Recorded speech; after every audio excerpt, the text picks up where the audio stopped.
그래서 이 말씀을 그냥 있는 그대로 또는 문자적으로 보면 좀 어려운 말씀이 됩니다. 방금 이제 말씀을 이제 얼핏 봐도 알겠지만 음녀가 된 여인, 조금 이제 옛날 표현으로는 창녀인 이제 여인을 다시 찾아와서 아내로 맞이하라는 그러한 이제 하나님의 말씀이 호세아에게 임하고 있음을 볼 수 있습니다. 제가 초등학교 때 아버지가 이 호세아의 내용을 갖고서 이제 가정 예배를 드린 적이 있습니다. 그리고 이렇게 저에게 얘기를 했습니다. 혹시 하나님이 너에게 정말 마음에 안 들고 이런 음녀 같은 고멜과 같은 사람과 결혼하라고 하면 해야 된다라고 그렇게 말씀하셔서 아주 크게 고민을 한 적이 있습니다. 그리고 이제 신학교에 와서 정말 그러면 결혼해야 되나라고 했는데 다행히 이 복음서의 이 예언서의 말씀은 그렇게 문자적인 해석이 아니라 저는 제가 좋아하는 어떤 여인과 잘 결혼해서 살고 있습니다. 낭만적인 분들은 이런 얘기를 하면은 다음 생에 또 결혼하십니까? 라고 이렇게 또 물어보실 텐데요. 피차 곤란한 질문은 하지 마시고 우리 계속해서 이 말씀을 보도록 하겠습니다. 이 예언서가 난해하지만 복음이라는 관점으로 보면 참 쉽습니다. 예수 그리스도와 우리에 대한 이야기를 하고 있기 때문에 쉽다는 것입니다. 오늘 등장한 여인의 이름은 고멜이라는 여인입니다. 호세아의 아내입니다. 이 호세아의 아내는 호세아 1장에서부터 알려져 있다시피 이미 음녀였습니다. 많은 이제 남성과 연문을 뿌리고 다니고 또 이제 행동거지가 바르지 못한 여인이었는데 하나님께서는 그 여인을 데려다가 호세아의 아내로 삼게 하시고 자식들도 낳도록 하셨습니다. 그런데 3장에 와서 또 이 여인이 애까지 낳았는데 다시금 밖으로 나가서 음행을 저지르고 또 그래서 이 여인이 이제 어떤 그런 창녀 노예들이 팔려가는 어떤 그런 시장 같은 곳에서 이제 팔릴 위기에 처해 있었습니다. 하나님께서는 호세아에게 말씀하셔서 저 여인을 네가 돈 주고 사와라라고 말씀하시고 그 여인을 다시 너의 아내로 삼으면서 그 여인을 네가 사랑해라라고 말씀을 하시는 것이 오늘 본문의 내용입니다. 이 본문의 내용은 아까 얘기한 것처럼 예수님과 우리의 이야기입니다. 음행한 여인은 하나님을 떠나버리고 배신했던 이스라엘 백성들을 나타내는 것이고 또한 우리들의 죄인된 우리들의 모습을 나타냅니다. 그리고 호세아를 통해서 그 여인을 사오게 하신 것은 예수 그리스도를 통해서 우리를 다시 사신 그 하나님의 그 복음의 이야기를 하고 있습니다. 2절에 보시면 은 15개와 보리 한 호멜 반이라는 표현이 나옵니다. 은 15개 그리고 보리 한 호멜 반도 은 15개입니다. 둘을 합치면 30으로서 은 30에 팔려가신 예수 그리스도를 나타내고 있습니다. 하나님께서는 죄인된 우리를 사오시기 위해서 자기의 가장 사랑하는 아들이고 천하 만물의 주인인 그 아들 예수 그리스도를 은 30에 이 세상에 팔아 넘기는 일을 행하십니다. 그래서 호세아에게 저 여인을 은 30에 사오라라는 말은 앞으로 하나님께서 은 30에 자기 아들을 팔아서 죄인된 우리들을 음행한 우리들을 사올 것이다라는 것을 말씀하고 있는 것입니다.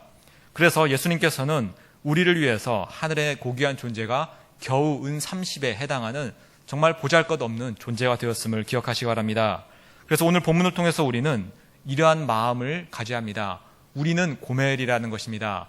고멜처럼 살아야 합니다. 고멜처럼 산다는 것이 음란하게 살라는 말이 아니라 이미 우리는 고멜보다 더 악한 음행과 악함을 가지고 있고 그 안에 죄악됨을 가지고 있기 때문에 예수님께서 우리를 찾아오셔서 나를 사가는 은 30의 나를 사가는 그 모습을 보며 우리는 내가 고멜과도 같은 존재입니다라는 고백을 할 수가 있어야 한다는 것입니다. 그러면서 내가 예수 그리스도가 아니었다면 이 삶에서 이 음란의 삶에서 또는 이 약함의 삶에서 이 죄인의 삶에서 떠날 수 없다는 것을 우리는 경험하게 됩니다. 고멜과 같은 인생은 모든 성도에게 반드시 살아가야 하는 인생이나 마찬가지입니다. 오늘 호세아서에서는 이제 음란의 죄로서 이 죄인됨을 나타내는데 또 우리가 고멜과 같은 인생은 죄뿐만 아니라 때로는 우리의 물질이 사라짐으로 또는 우리의 건강이 사라짐으로 또는 사업에서 실패함으로 또 우리가 이 세상에서 여러 가지 수치를 당함으로 이러한 일들이 우리에게 올 수도 있습니다. 다양한 모습으로 우리의 삶 속에서 우리가 고멜과 같이 연약하고 수치스럽고 우리를 사가신 예수 그리스도가 아니면 아무것도 아닌 존재라는 것을 보여주고 있는 것이 바로 우리의 인생이며 또 그것은 하나님께서 우리에게 베푸신 은혜라는 것을 기억하시기 바랍니다. 그래서 여러분 우리는 우리 스스로를 치장해서는 안 됩니다. 만약에 음녀 고멜이 자기를 더 예쁘게 치장하고서는 나는 음녀가 아니다라고 한다면 그것만큼 비극은 없을 것입니다. 누구나 다 그녀가 음녀인 것을 아는데 혼자서 화장을 짙게 하고 옷을 화려하게 입고서는 나는 거룩한 처녀다라고 우긴다면 그것은 비웃음 받을 일입니다. 우리의 인생 속에서도 이러한 일이 있을 것입니다.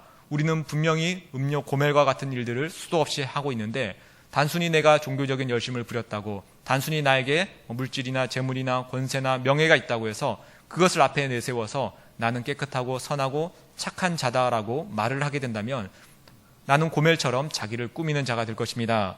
바리새인들이 바로 그러한 자들이었습니다. 하나님이 보시기에는 바리새인 역시 악하고 죄인된 자들이었는데 그들은 자기 안에 있던 종교적인 열심을 자기를 치장하여서 나는 저렇게 더러운 자들과 다르다라고 말하고 자기의 깨끗함을 내세우다가 멸망을 당했다는 것을 기억하시기 바랍니다. 그래서 우리는 죽을 때까지 나는 음녀 고멜이라는 모습을 보게 될 것입니다. 우리가 구원받고 나서 우리의 모습은 더욱더 이 음녀의 모습을 보게 될 것입니다. 이 음녀의 모습을 보게 된다는 것은 여러분이 더 많은 죄를 짓는다는 것이 아니라 여러분의 외적인 모습은 예수님을 믿으면서 좀 더 내가 하나님의 거룩함에 거하려고 하고 오늘 우리가 들은 말씀처럼 경건에 힘쓰려고 하기 때문에 외적인 모습은 죄가 많이 줄어들지 모릅니다. 그러나 내 안에는 성령님이 계시기 때문에 작은 죄 하나라도 더 민감해지는 일이 일어나게 됩니다. 그래서 사도 바울은 그의 말년에 로마서에서 나는 죄인 중에 괴수다라는 표현을 썼습니다. 마치 창녀 고멜과 나는 똑같다라는 표현입니다. 감옥 안에서 이 성경의 편지들을 쓰며 기도하는 그 바울이 과연 무슨 죄를 지었겠습니까? 그러나 바울은 그 안에서 드는 작은 죄 하나, 그 하나에도 본인이 얼마나 죄인인지, 나는 얼마나 괴수인지를 그 안에서 깨달으며 그것을 통해서 예수 그리스도를 만나게 되었습니다. 여러분, 앞으로 우리의 인생은 저도 그렇고 여러분도 그렇고 하나님께서 은혜를 베푸셨다면 고멜처럼 인도하실 것입니다. 여러분의 수치들이 드러날 것이고 여러분의 가난이 드러날 것이고 여러분의 약함이 병으로서 드러날지도 모르며 내 남편에게 실망하고 내 자녀가 속을 썩이고 이런 일들이 계속해서 일어날지도 모릅니다. 그러나 여러분, 그러한 고멜과 같은 인생 앞에는 나를 사기 위해서 은30에 자기를 팔아버리신 예수 그리스도가 우리 앞에 계심을 꼭 기억하시기 바랍니다. 그 예수 그리스도께서 고멜을 사랑스러운 눈으로 바라보면서 거룩한 옷을 들고 그녀를 기다리고 있습니다. 그리고 그녀가 남편을 바라볼 때 그 거룩의 옷을 그녀에게 입히시고 너는 이제부터 음녀가 아니라 거룩한 자라라고 선포한 그 말씀을 우리가 들으며 예수 그리스도를 만나는 우리 모두가 되기를 간절히 소망합니다. 함께 기도하겠습니다. 사랑의 하나님, 우리에게 음녀 고멜처럼 나의 죄인됨을 발견하게 하시고 나의 연약함을 발견하게 하심을 감사드립니다. 하나님, 죽을 때까지 내 스스로 나는 선한 자다라는 착각하지 않게 하시고 하나님, 고통과 어려움과 죄악됨과 수치스러움이 올 때마다 하나님 앞에 무릎 꿇고 나는 음녀이오니 하나님, 나에게 의의 옷을 입혀 주옵소서. 나를 위해 은30에 팔려가신 예수님만을 바라보는 우리 모두에게 인도하여 주옵소서. 이 이후에 우리 찬양을 통해서 나를 구원하신 예수님을 찬양할 때에 그 안에서 우리가 더 기뻐하며 즐거워하게 인도하여 주옵소서. 이 모든 것 예수 그리스도의 이름으로 기도합니다. 아멘.